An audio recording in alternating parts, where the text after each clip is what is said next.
Сәлеметсіңдер ме, балалар? Қазақ тілі сабағын бастаймыз. Сабақтың тақырыбы: жері бай, елі бай, халқым менің. Оқу мақсаты: тыңдалған мәтіннің негізгі мазмұнын түсіну, детальды ақпараттарды анықтау. Кесте, диаграмма, нұсқаулық шартты белгілер мен сызбаларда берілген ақпаратты талдау, баға беру. Задачи обучения: понять основное содержание прослушанного текста, выявить подробную информацию, анализировать и оценивать информацию, представленную в таблицах, схемах, инструкциях, символах и рисунках. Сабақтың мақсаты: мәтіннің негізгі мазмұнын түсінеді, детальды ақпараттарды анықтайды. Кесте, диаграмма, нұсқаулық, шартты белгілер мен сызбаларда берілген ақпаратты талдайды, баға береді. Цель урока: слушать и понять содержание текста, определять и анализировать детали информации, представленную в таблице. Дескрипторлар: мәтінді тыңдайды, негізгі мазмұнын түсінеді, детальды ақпараттарды анықтайды, кестеде берілген ақпаратты талдайды, баға береді.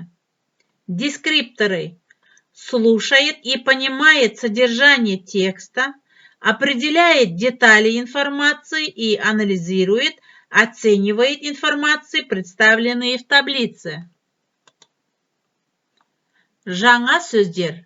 Жаңа сөздермен жұмыс. Түртіп алу әдісі. Жаңа сөздерді мұқият қайталап, түсініп аламыз.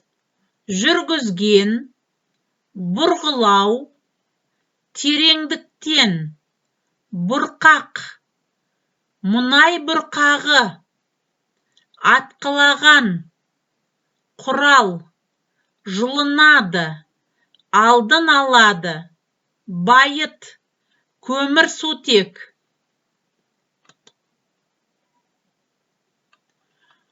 Бірінші тапсырма: сұрақтарға жауап бер. Ой түрткі сұрақтары.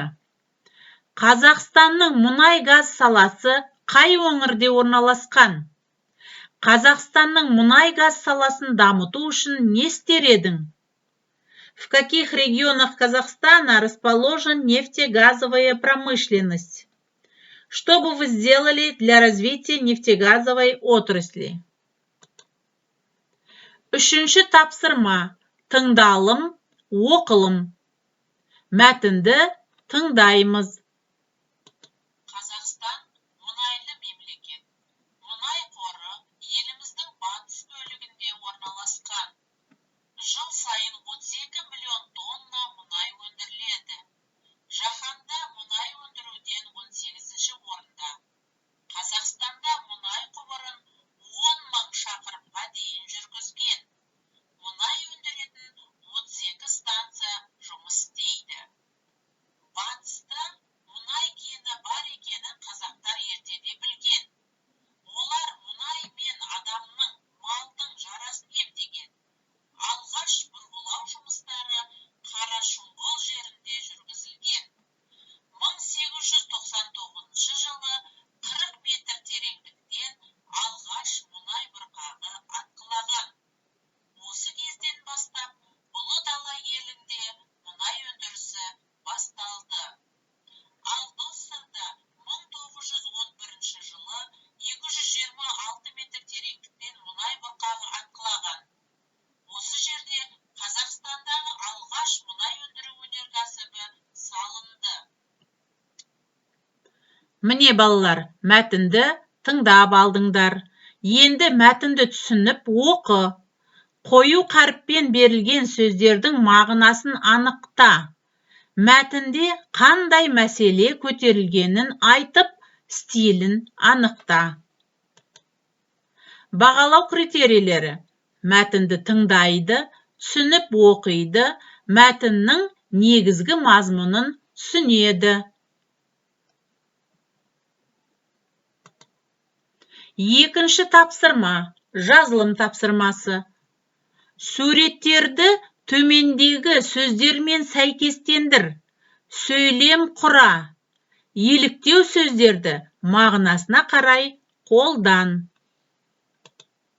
Бағалау критерийлері детальды ақпараттарды анықтайды.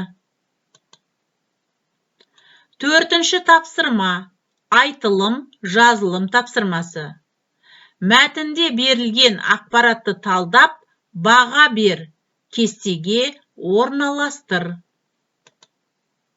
Бағалау критерийлері берілген ақпаратты талдайды, кестеге орналастырады. Оқушылар орындаған оқу тапсырмаларын орындағаннан кейін WhatsApp мобильді қосымшасы немесе күнделік кезет сайтына жүктеу арқылы кері байланыс жасайсыңдар. Осымен сабағымыз аяқталды. Сау болыңдар.